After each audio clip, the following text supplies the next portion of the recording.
E tem um vídeo pra lá de especial ao torcedor corintiano, nosso André Ranieri, que estava por lá, captou no momento do terceiro gol do Corinthians, quando o Jadson botou no cantinho direito a bola. Olha a festa da nação, olha o que eles fizeram, olha o que a fiel torcida fez em sua arena.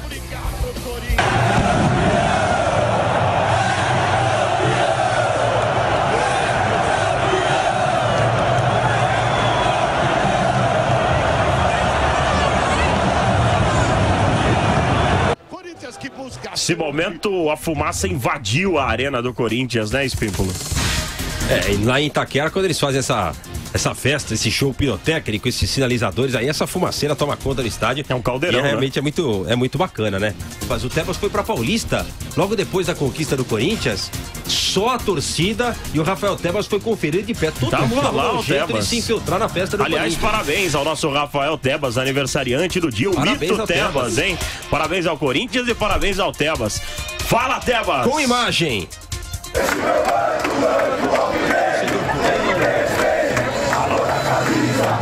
Vem aqui, em frente à Jovem Pan. O Tebas fez aí da torcida, tomando conta da Avenida Paulista, já na madrugada desta quinta-feira. Parabéns, Rafael Tebas. O registro da torcida corintiana comemorando o título. Não pode mais comemorar na Paulista, mas a torcida sempre dá um jeitinho, né? Sempre dá um jeitinho, assim foi também com a torcida do Palmeiras, a do Corinthians fez a festa também.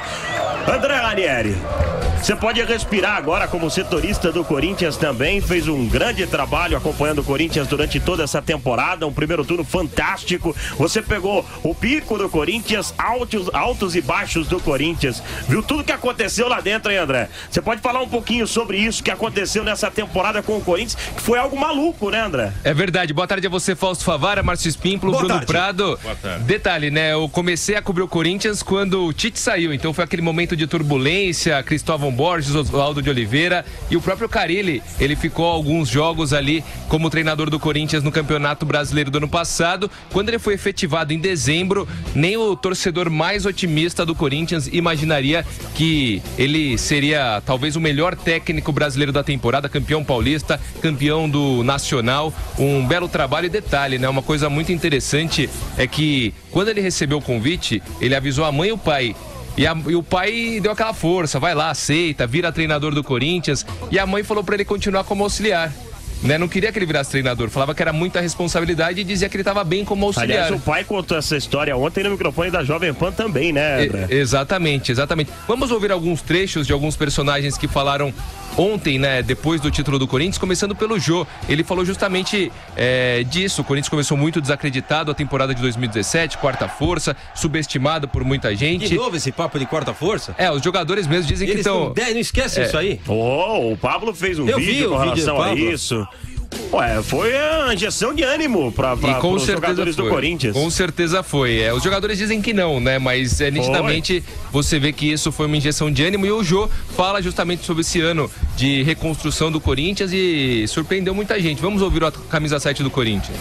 Recebi as críticas calado, é normal isso dentro do futebol, mas mais uma vez a gente mostrou que é com trabalho que se faz um grupo, né? E o grupo, independente de quem jogou, acho que cada um tem uma importância e acho que agora é descansar, porque foi um ano difícil, um ano complicado e graças a Deus a gente conseguiu esse título maravilhoso.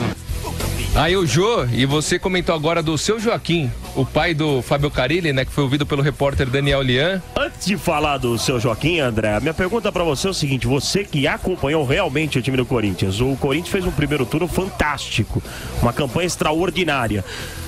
Passou pela cabeça de alguns dirigentes, nessa queda de rendimento do Corinthians, uma demissão do Carille, ou isso não passou próximo ao Parque São Jorge? Enfim, essa história não aconteceu.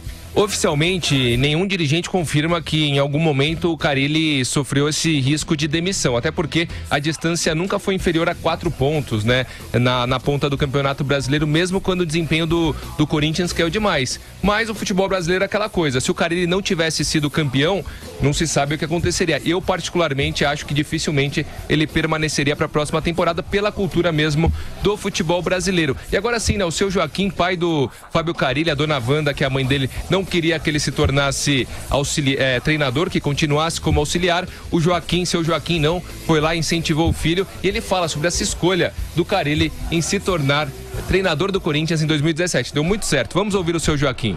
Sempre falei, inclusive na frente dela, falei: filho, você acredita? Acredito, então vai.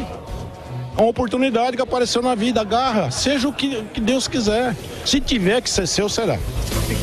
E aí foi, seu, né? Joaquim, um cara muito legal, o seu Joaquim, o que tiver que ser, será. Tem que seguir o feeling, né? O instinto, e o Carille foi lá, deu muito certo, campeão paulista, campeão brasileiro. Para fechar, o vencedor, o treinador vencedor, Fábio Carille, também conversou com a imprensa.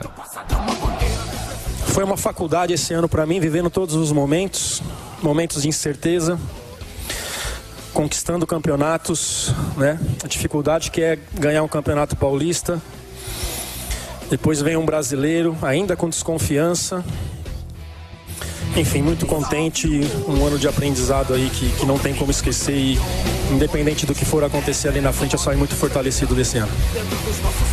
Então o técnico do Corinthians, Fábio Carille, campeão brasileiro. Corinthians campeão brasileiro de 90, de 98, 99, 2005, 2011, 2015 e agora 2017. Um detalhe, demorou muito para sair esse primeiro título do Corinthians, mas depois que saiu, a média é excelente, um título a cada 4 anos, contando de 1990 para cá. Também é o maior vencedor de campeonatos brasileiros de 71 até hoje, quando o campeonato passou a ter esse nome, né, de Brasileirão. Campeonato brasileiro, sim, exatamente. E também é o maior vencedor dos pontos corridos agora, né? Algumas marcas interessantes que o Corinthians quebrou com esse título de 2017. Fausto. Valeu, André, parabéns, viu? Abraço, obrigado. Bruno Prado, Corinthians campeão brasileiro de 2017. Veio tarde esse título pelo Corinthians, fez no primeiro turno, Bruno? Não, acabou não vindo muito tarde, né? 3 rodadas de antecedência, mais ou menos essa é a média nos pontos corridos, quando o time ganha com antecedência. Mas não veio tão tarde quanto o segundo turno indicava, porque ninguém conseguiu de verdade encostar no Corinthians, né? A menor distância foi de 5 pontos, que foi o Palmeiras depois do empate com o Cruzeiro, né? Antes do jogo com o Corinthians. Foi a menor distância. O Corinthians virou o turno com 8 e o máximo que chegaram nele foi 5. Então o título é indiscutível. O primeiro turno foi muito acima do normal, o segundo turno vinha sendo muito abaixo do normal e o time se recuperou depois do clássico. Ganhou do Palmeiras, ganhou do Atlético Paranaense, ganhou do Avaí, ganhou do Fluminense. Não retomou totalmente o nível de atuação no primeiro turno, mas conseguiu os resultados e, sem dúvida, foi o melhor time do Campeonato Brasileiro. O título é indiscutível. O 4º nos pontos corridos e o 7º de 90 para cá. E vamos colocar assim, do rebaixamento para cá, é o 3º título brasileiro, fora Libertadores, fora Mundial de Clubes, alguns estaduais, uma Copa do Brasil. Então o Corinthians, nos últimos anos, ele é de longe o clube mais vencedor do país.